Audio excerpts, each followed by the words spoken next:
Hey guys, it's Sydney. My page just got cloned again. As you can see here, 0 likes, 0 followers at all, and they are trying to share all of my followers accounts right here on the page, and they try to get people involved in a scam.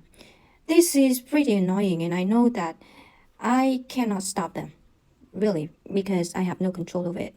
However, I just find out that we can stop the spam on our page by doing this. So let me show you this first. Now let's look at Tony Robbins here.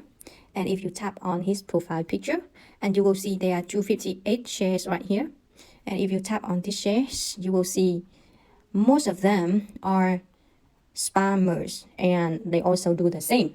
However, these just are not fake Tony Robbins page.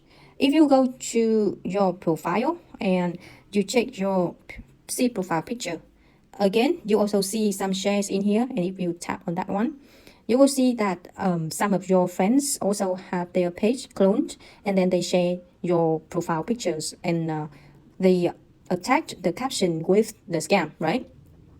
So what can we do? Basically, you can tap on these 3 dots on the top right here, and then you want to tap on edit privacy, this one.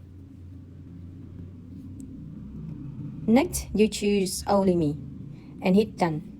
That's it. From now on, no one will share your page again, and you will not be spammed by this method of all those scammers anymore. Okay, so I hope this tip help, and please be really cautious anytime you see someone approach you like this. Be safe, my friend. This is Sydney from hithanhdotcom. Thank you for watching, and bye bye.